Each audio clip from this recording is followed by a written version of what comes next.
Can we share, man? Yeah. Just on the way to our record shop date. Yeah, man. I don't usually do dates at record shops. It's usually like a restaurant. Yeah.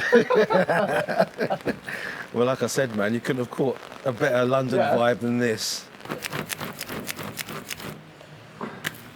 What a day. Zah here, Bailey, at Phonica Records, London. Yeah, just gonna flick through some records and that. I'm sure there's gonna be, they know their stuff here, so I'm sure there's gonna be some good memories in there. Yeah. You know where I'm heading to first, though, innit? The classic techno section. But it starts here with people. Yeah. Model 500, Juan Atkins right there, you know what I mean? Metroplex label, that's his label. Channel 1, I can't believe they got that in here. I haven't seen these things for ages. Like literally where all the influences start for me, you know what I mean? It's like the early days of like, you get tech step and all that. You know, it's called tech because of techno, you know what I mean? Yeah. And I guess it sounded like machinery and technology at the time, but it all starts with these techno influences, you know what I mean? That was a strong part of the tech step days, which is where I come from, of course, because of the Metalheads residency and all that sort of stuff. Quasar, I had this. It's weird to see these records again, it's so old now. Yeah. But they still sound like the future. Oh my days. You know this one? Yeah, I think I do, though. Super classic. I played this on the beach of Sardinia. Yeah. That was the one that really, Banger. Outlander, Vamp, RNS Records, man. Sick label as well. Yeah. Back in the day with like Joey Beltram and all that, they were ruling it in terms of that sound. What year is this? Yeah, 1991. Mental. Banger. Look how big the house section is. There's so many different types of house. Yeah.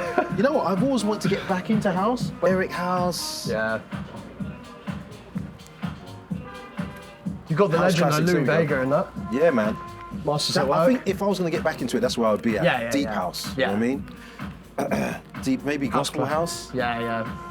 I think at the end of the day, drum and bass is it's a mixture of these things. From its very roots, the house, and the techno. All kind of evolved from there, didn't it? Yeah, and then like we had, like in those days, like maybe 1990, we had groups like Hard Noise who did really fast UK hip hop because the US hip hop was kind of too laid back. Yeah. And we kind of took those break beats. Even Prodigy used a lot of that stuff from Hard Noise, and put it on these influences, and then we, rave is born. You know what I mean? This section here in particular, when it comes to house music in Chicago, Larry Heard, Mr. Fingers. Mr. Fingers, That's where I've taken my influences from one of the tracks. I've recreated one of the bass lines. Was it on Trax 312? Trax 312, that's the one. Yeah. So I didn't just sample him, I just found the original settings. And it was based around this sound that he made. Yeah, man. You know what I mean? Big up Larry Heard. Always kept it really soulful, man. Someone just nicked one of his albums out of there. That would be the perfect one to show you, like, because he used that bass line a lot on that particular album. On that one there. Yeah, should we get him in the game? Do you think you can tell us about this album? I wonder why he wants it so bad. Yeah, should we ask how him? he dubbed it, he just sort of jumped into the pianos to get it. Can you hear me all right? Yeah, you sound great. Can I just dive in there on that Larry Heard bit, mate? I'm being a bit cheeky here. Larry Heard, sick. Nah, all good. What are you looking for? He gone, Larry? He's disappeared. Can we see him? Nah. There we go. Oh, that's Cheers, a great album. Cheers, mate. Yeah, no worries. So we went to Phonica. Yeah. We looked through the records and that. We found that Mr. Fingers album. Yeah. Yeah. Talked through the influences and that. And now we're here, looking into the tracks from Echoes from the Midwest. This is what really started me on the electronic tip, you know what I mean? This is Electro 3, but my friend, when I was at school in the playground, he gave me a copy of Electro 1, and that was like 81, something like that. And that's what got me into electronically made music. So then I started collecting all the electro, I still got a lot of them on cassette. Then I started buying records, and then from the records, you get a pair of decks, because part of the hip hop culture is to have 2 decks, and it kind of starts like that, you know what I mean? But yeah, all my original, like from pirate radio stations, playing on tour in Australia, like playing in, where was this? This was, look, that's so dusty, man. This is, oh my gosh, I forgot, it might be Estonia, something like that. Yeah, it's all here, man. All Sick, here. man. Some cassettes that never came out, like Moving Shadow had a record called Voodoo Magic. And they recorded the sets, but never handed the tapes out. I've got those recordings. I mean, if I was ever going to sort of say, right, like, you want to know stuff, we want to know about me and my journey, it's all here, you know what I mean? Let alone just having dub plates or whatever. And then, like, obviously, like, you do these big parties and they put that like tape packs and stuff like that. Yeah, yeah. I've got all that stuff there as well. All these tape packs I'm on. I haven't even collected them all, but yeah, That's mad. a couple of awards, blah blah blah. I'd love to listen to the Blue Note ones and that. Then there's this. You see this one here? This is the first piece of music I ever remember hearing. Really? This is the actual vinyl. It's my mum's record. I remember being in my bed and just like connecting with this sort of, there's like a disco orchestra called Van McCoy and Soul City Symphony. Yeah, yeah, yeah. This is the actual record she was playing, you know what I mean? I don't know, you can see the year on that. 75. 75, yeah. Wow. So I was like, I still got this, got my mum's record, so I was like, let me frame that's the very first piece of music I ever remember hearing. It's the single, I believe, Letter from Detroit. Yeah, Letter from Detroit, yeah. Which, of course, the story with this, for me, being that, you know, Detroit have heard the influences that we've taken from it and put into drum and bass, and now they're responding with this track, you know what I mean? So it's a letter from Detroit back to us to say, yeah, we've heard you, you know, you've heard what you've done with our music, you know what I mean?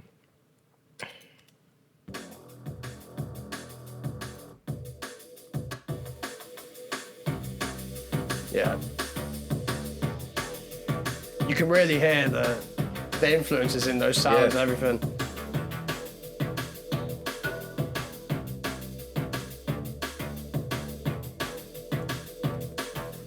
Can we hear like the tune without the drums in it?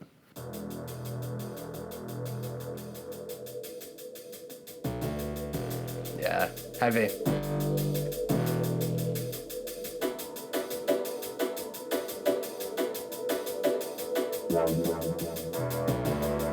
In terms of sounds, it's very, very similar to like the influences and everything. Yeah, for me, we it's spoke about. Yeah. Even all those little hits and stuff as well. The bass. There's a simple 808 on that. Yeah, yeah. How did you go about making this track then? What was like the first initial element that started? Was it that one, the ARP sort of? It was actually this, yeah. And then I found this stuff. Yeah, cool. Yeah, man. Sick. It's good to see an insight into the track and how, behind all the bits and how it was made and stuff. Right. Wicked release. You got any of the other tunes on there? Yeah, let me find those quickly. That's nice chords. So with this track, you start with the chords then and kind of build it from What that? I actually started with was the actual sound from that Mr. Fingers sound, you know what I mean? And I wanted to do something with those notes, and I was like, that sounds all right, I'll use that, you know what I mean? Yeah. I don't even know where it is in this now. So there's so many, like, you can underestimate how much layers you need to make a drum and bass track. So I did originally do a Mr. Fingers bootleg, like this one. Oh, yeah. Oh, so this is your bootleg of the Mr. Fingers track? Oh, cool, yeah. I can hear, like, some of the similarities in the sounds, to be fair. So that sound, bum, bum, bum, yeah. bum. I kind of worked out what the synth was, and I... so that's cool. And let me see if I can find it quickly. Sick. It's actually this synth here. Yeah. Which is actually, it's the Juno 6, I believe. Yeah. But someone did the software version of it, and I just found the settings for it and did this. Oh, that's so cool, yeah. So I didn't sample it, I made the sound. So you kind of found the patch that they've used in the Mr. Fingers track. Well, there wasn't even an actual patch. There was there's no patch. There's no patch. Oh, yeah. It's like you have to sort of position all the envelopes and LFOs correctly to get that sound, you know what I mean? Yeah. Yeah, it sounds cool. It's got like a bounce to it as well. Yeah, so just a nice old school electronic sound, you know what I mean? Yeah. Yeah, I love this track. I think it's my favourite from the project. Yeah, it's one of mine for sure. Would there be the acid in there as well to give it that real? Because you've really taken like the layers that you would use in the techno or the house tracks, but you've used it in a drum and bass way where you've made loads, but you can hear the different stylistic features of each one of them doing different things together. Yeah, and it had a lot more in it. I had to remove stuff, so it was just too many ideas all at once. But I do love like strings, because of that record. I remember back in the day, the melodies to soften things up a bit. So that's why I would put like a Rhodes in it, like that Rhodes. Yeah, it's like soft. Yeah. quite mysterious sounding. Yeah, it's just a sweetness to it, you know what I mean? Yeah, yeah. And then that string as well, yeah. Very old school. Yeah, man.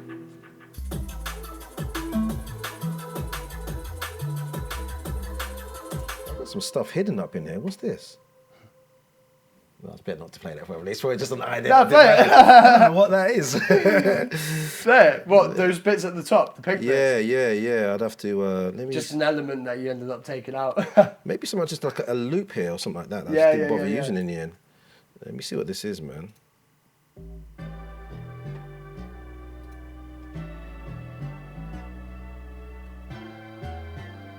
Sounds like you could make like a new tune out of that. Yeah, something else that I was working on. Yeah. The chords are nice in that. Again with this one.